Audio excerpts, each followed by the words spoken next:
C'est une île tropicale des Caraïbes, avec de magnifiques plages, une excellente cuisine et des gens très séduisants. Porto Rico est un véritable paradis dont beaucoup de gens rêvent et pour lequel ils travaillent si dur dans leur vie quotidienne afin de pouvoir en profiter.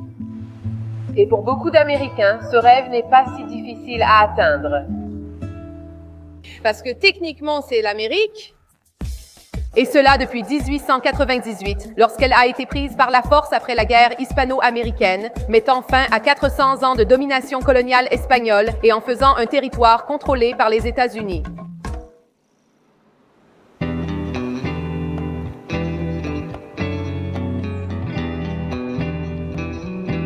L'histoire de Porto Rico commence bien avant l'arrivée des Espagnols au XVe siècle. Plus de 1000 ans avant Christophe Colomb, l'île était habitée par le peuple autochtone Taïno, qui appelait leur île Borinquen, et une grande partie de la culture boricua moderne provient de l'héritage indigène de l'île. La colonisation espagnole au début des années 1500 a vu la population taïno diminuer drastiquement à cause d'un mélange de maladies et de l'introduction de l'encomienda, un système de travail forcé extrême qui a conduit, dans de nombreux cas, les taïnos à être littéralement épuisés jusqu'à la mort.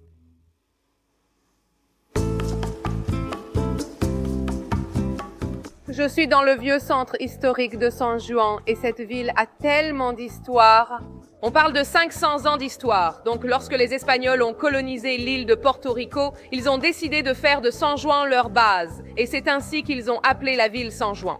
Elle est construite sur une colline et offre un excellent point de vue sur la côte, ce qui, pour eux, était stratégiquement logique d'installer leur base ici. Ils ont donc construit ces incroyables forteresses et châteaux pour se défendre contre les envahisseurs. Cet endroit est splendide avec ses nombreuses maisons coloniales colorées et sa magnifique architecture. Cela me rappelle vraiment d'autres centres historiques de l'époque coloniale que j'ai vus dans d'autres pays des Caraïbes et d'Amérique latine. Et c'est un endroit vraiment agréable pour se promener et simplement s'imprégner de toute cette histoire. Ceci, c'est l'une des places du centre historique et je l'adore absolument parce que c'est un endroit très relaxant et on voit toujours beaucoup de vie locale ici. Pendant la période coloniale espagnole, des milliers d'Africains réduits en esclavage ont été amenés sur l'île pour travailler dans les mines d'or, ainsi que dans les plantations de sucre, de café et de tabac qui alimentaient l'économie de l'île. Plusieurs des genres musicaux de l'île ont de profondes racines africaines et ont évolué, passant de moyens de faire face à des périodes d'oppression violente à des expressions de la culture et de la résistance boricua aujourd'hui.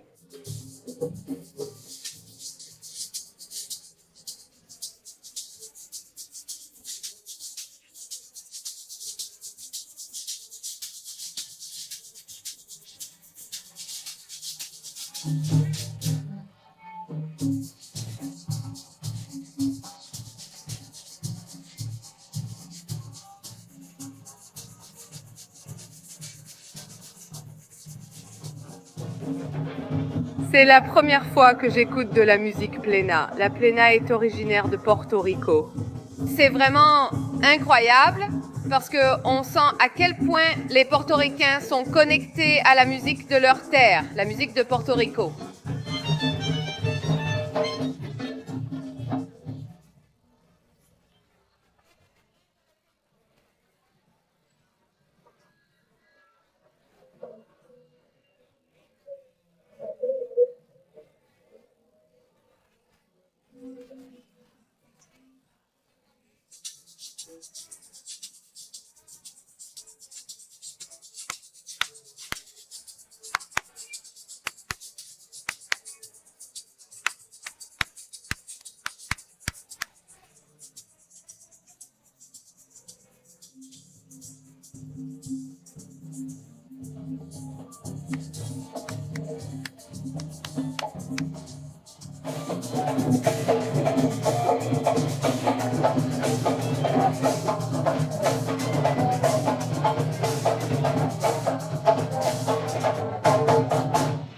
Tu aimes beaucoup cette musique, la musique plena?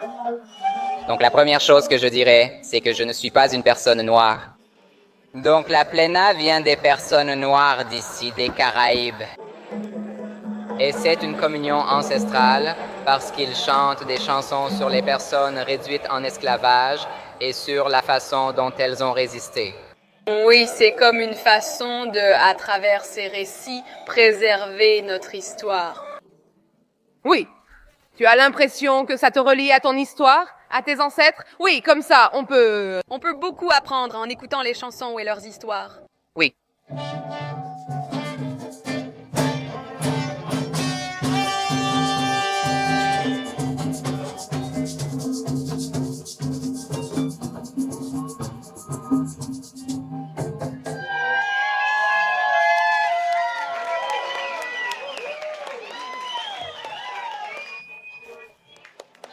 Quoi? Quelle heure est-il?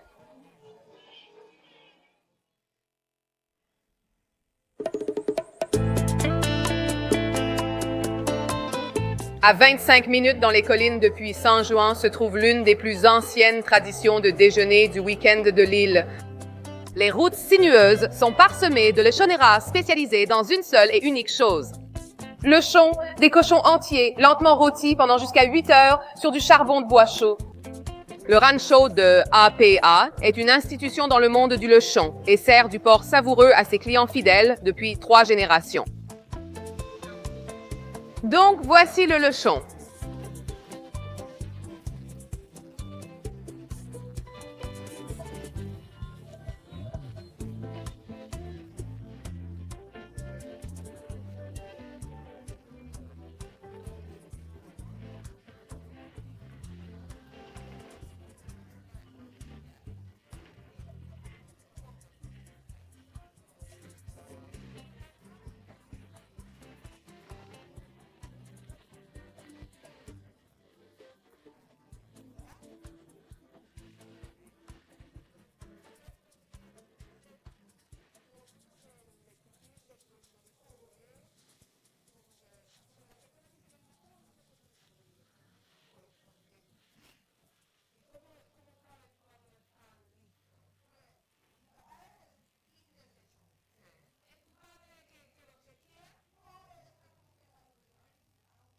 Ah, donc tu prends le relais. Exactement. Ah, donc tu apprends. Exactement.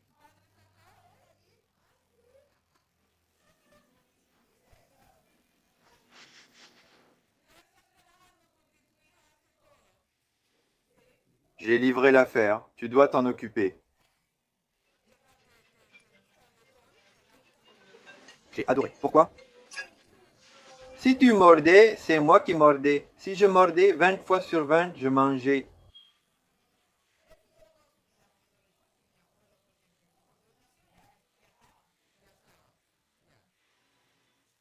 Alors ça, oui, c'est fait. C'est comme si c'était prêt. Ouais, wow. La première chose qu'il coupe, c'est la tête.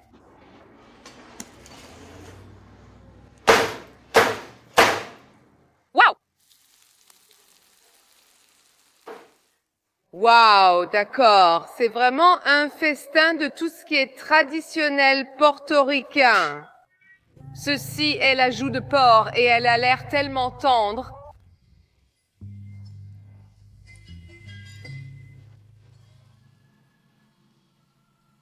Un morceau de viande magnifique. Essayons un peu de cette épaule de porc maintenant.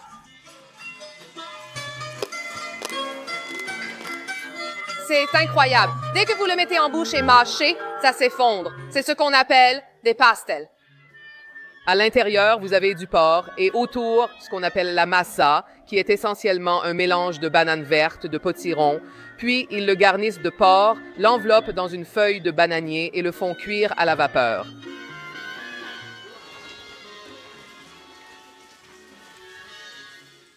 C'est presque comme de la purée. Pork. Et c'est tellement bon. J'adore ton accent. Non, merci. Tu viens de Porto Rico comme toi. Oui, nous sommes d'ici. Vous vivez tous aux États-Unis maintenant? Oui, nous vivons tous aux États-Unis maintenant. Oui, où ça exactement? Dans le New Jersey. Le New Jersey, ah oui. Et c'est la première fois que tu reviens pour un... En fait, je suis déjà venue ici plusieurs fois. Tu es déjà venu plusieurs fois? Avec ma mère ou ma sœur. Tu as déménagé aux États-Unis quand tu étais très jeune. Ma mère, oui, elle nous a fait déménager. Nous sommes restés quelques années là-bas, mais on revenait souvent pour rendre visite. C'est assez inhabituel. Est-ce que ça fait partie des États-Unis? Oui, territoire américain donc. Et territoire américain, mais tellement différent culturellement des États-Unis. Nous essayons toujours de garder notre, vous savez. Oui, par exemple, si les gens te demandent d'où tu viens, ou si tu te sens plus, est-ce que tu dirais portoricaine? Ou est-ce que tu dirais américaine? Je dis toujours portoricaine. Ça restera toujours dans mon cœur, je serai toujours comme ça. Fille portoricaine, même en allant en Amérique, je peux m'américaniser, mais je dirai toujours, je suis 100% portoricaine, c'est moi. Tout ce dont je viens d'ici, je l'ai ramené en Amérique et ça a toujours été comme ça. Je pensais pouvoir garder ma culture, mes expériences, ma nourriture et le reste. Tu sais pouvoir Partagez ça avec... Oui. Alors j'adore. C'est sympa, c'est vraiment sympa. Le quartier historique de La Perla se trouve juste à l'extérieur de ce qui étaient autrefois les murs de la vieille ville et offre une vue imprenable sur la baie. C'est une communauté soudée de résidents qui ont résisté à la gentrification et à la commercialisation qui se sont répandus dans une grande partie de San Juan. Ici, l'un des genres musicaux les plus anciens de l'île, la bomba, est pratiqué et célébré par ses habitants en hommage aux personnes réduites en esclavage qui ont été les premières à appeler cet endroit leur maison. C'est vraiment incroyable parce que le batteur suit la danseuse, il suit ses mouvements, chaque pas que la danseuse fait, le batteur le reflète. Donc c'est vraiment impressionnant de voir cette connexion, cette communication maintenant entre la danseuse et la musicienne.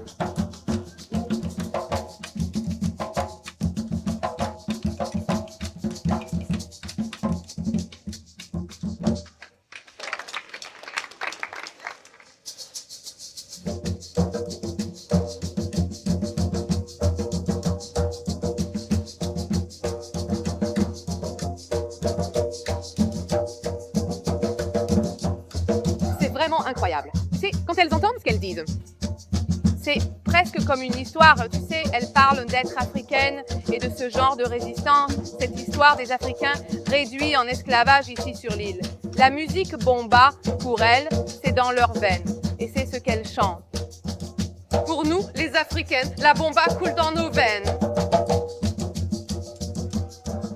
Et en fait, ça s'appelle la Plaza de los Negros, qui veut dire la place des Noirs.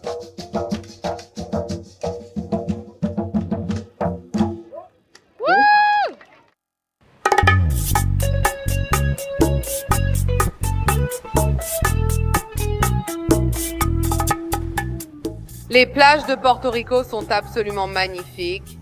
Des eaux turquoises, tellement de palmiers verts. C'est tellement exotique. Cette plage est très locale. J'adore que les habitants apportent leurs enceintes et que chacun mette sa propre musique.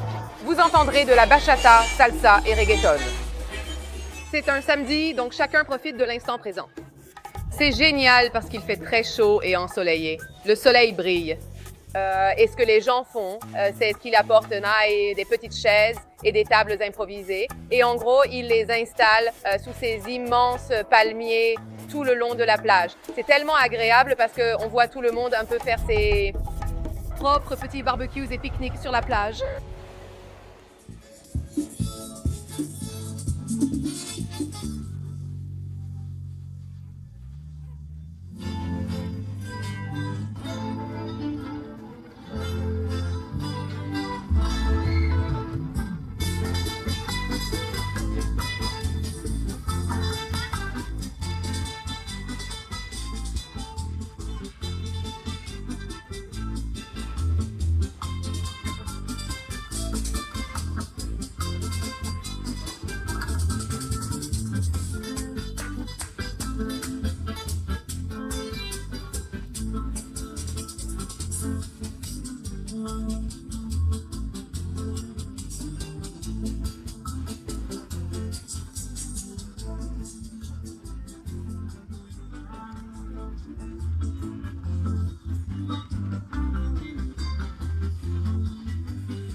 J'adore. Ils font griller de la viande et c'est tellement agréable.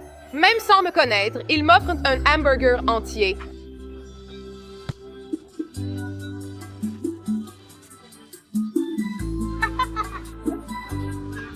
Un peu de rythme, beaucoup de rythme.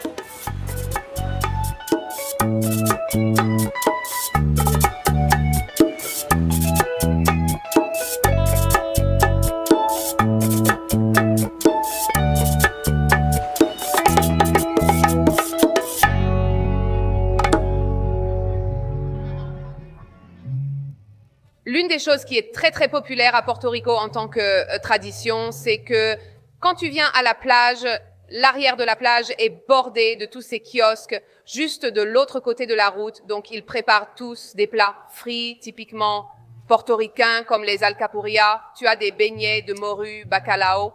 Et tout le monde vient ici après la plage pour essentiellement boire, manger et faire un peu de saut de kiosque en kiosque.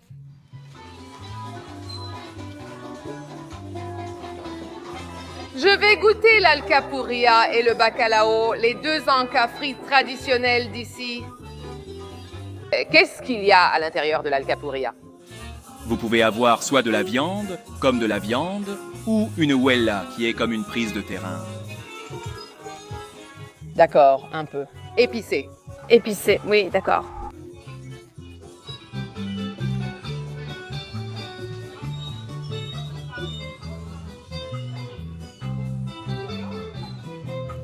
Alcapurria avec du crabe à l'intérieur. Oh, c'est délicieux. Goûte le bacalao. C'est essentiellement un beignet de morue. Absolument délicieux. Et je vais passer au prochain kiosque maintenant parce qu'il y en a tellement et j'ai vraiment envie de profiter de l'ambiance chinchurriar. Chinchurriar ici, c'est en gros passer d'un endroit à l'autre, prendre un verre, manger un bout, puis aller à l'endroit suivant. C'est ça le chinchurriad.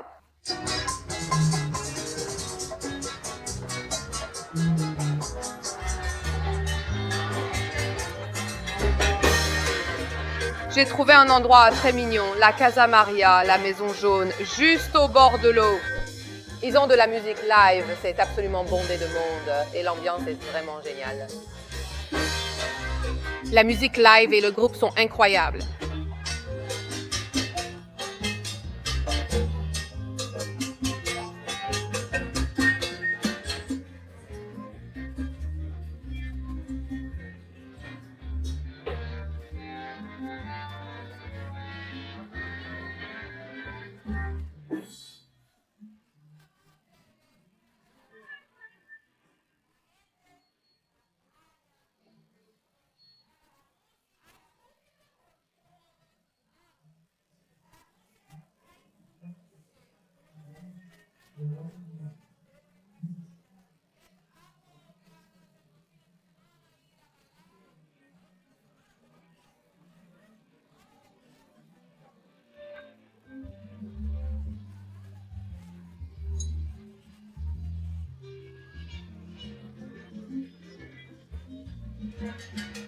Je dois dire que la culture de Porto Rico est incroyable. C'est vraiment centré sur la musique, la danse, passer du temps avec ses amis et sa famille.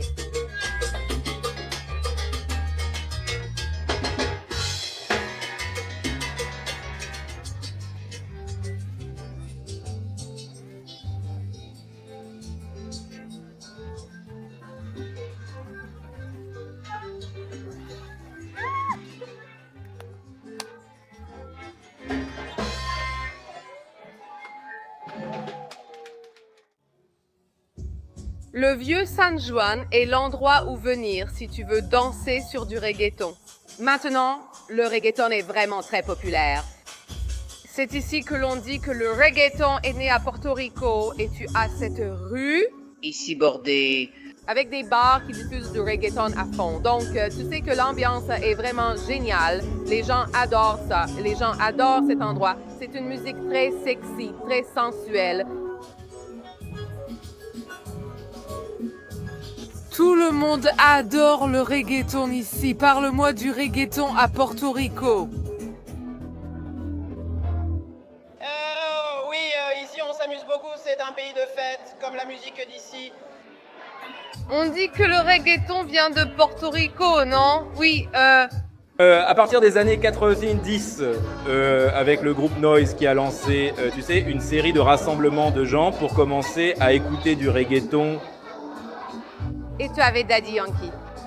Ouais. Daddy Yankee, les Monards. Beaucoup d'artistes faisaient partie de ce mouvement. Ça, mouvement, ouais.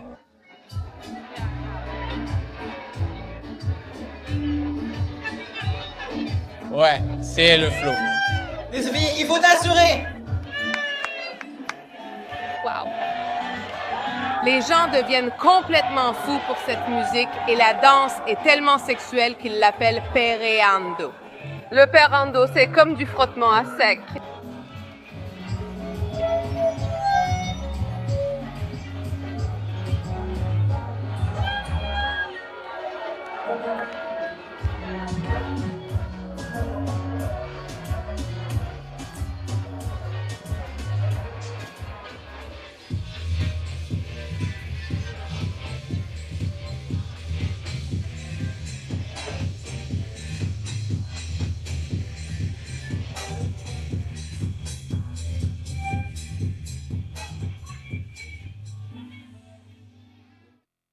La ville de Ciali, située dans la chaîne de montagnes centrale, est célèbre pour ses restaurants en bord de route et c'est là que de nombreux Portoricains viennent le week-end pour profiter de l'air frais de la montagne et déguster des plats traditionnels. Casa Vieja, c'est une institution de longue date qui sert des recettes traditionnelles de l'île et des cocktails maison à une clientèle fidèle le week-end.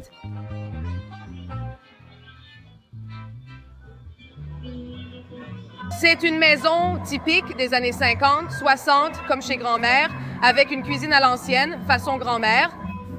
J'ai quelques petites choses. J'ai des pastelitos de carne molida, une pâtisserie frite, farcie de viande hachée, la morcilla, la saucisse de sang, et puis ce pourquoi ils sont vraiment célèbres ici, le pernil al caldero. C'est essentiellement du porc mijoté dans de l'orange amère, et ça vient avec des tostones, qui sont des bananes plantains vertes. C'est vraiment un plat de déjeuner du dimanche, typique après une soirée arrosée le samedi soir. C'est vraiment la nourriture parfaite pour la gueule de bois.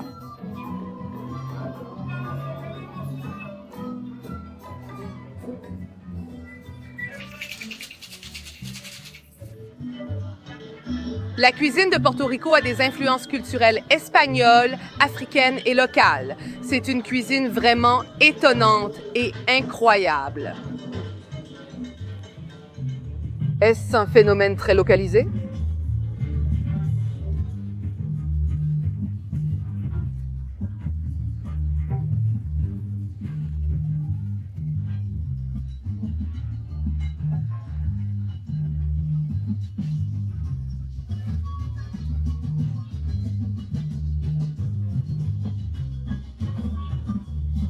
Donc vous êtes un peu comme de bar en bar? Vous avez toujours vécu à Porto Rico? Nous avons vécu à Porto Rico, puis aux États-Unis, et maintenant, nous sommes revenus. Nous sommes de retour, nous sommes de retour. Nous sommes revenus là où tout a commencé. Wow! Quand tu sors là-bas, tu apprécies mieux l'île.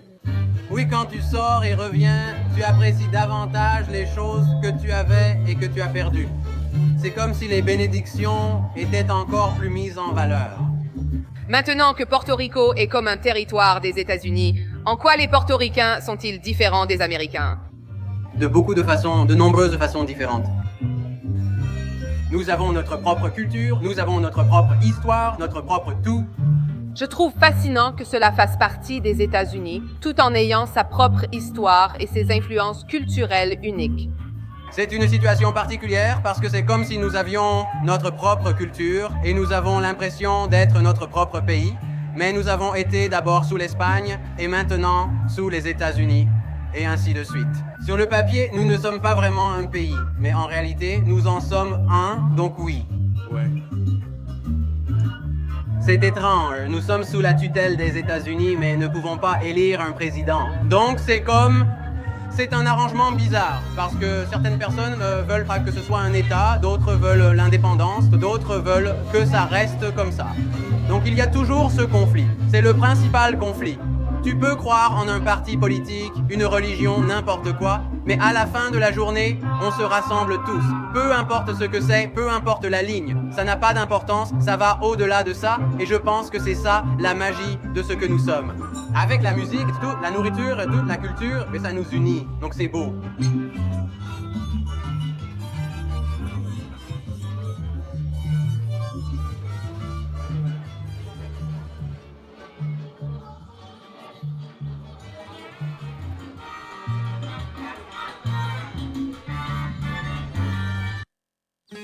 Porto Rico est béni par une beauté naturelle et des écosystèmes forestiers vibrants. La forêt tropicale d'El Yunque, qui se trouve sur les pentes de la chaîne de montagnes Luquilo à l'est de l'île, est un lieu d'une grande importance pour les premiers habitants de l'île, les Taínos. Ils considéraient cette région comme sacrée et auraient appelé le sommet le plus élevé de la chaîne Yucay, ce qui signifie « terre blanche » et fait référence aux épais nuages qui entourent le sommet. C'est le foyer de centaines d'espèces végétales et animales endémiques. Et on y trouve des piscines naturelles et des cascades partout. C'est un lieu de mysticisme et de magie en raison de l'héritage taïno qui perdure dans les 28 000 acres de terre sacrée qui composent cette forêt tropicale.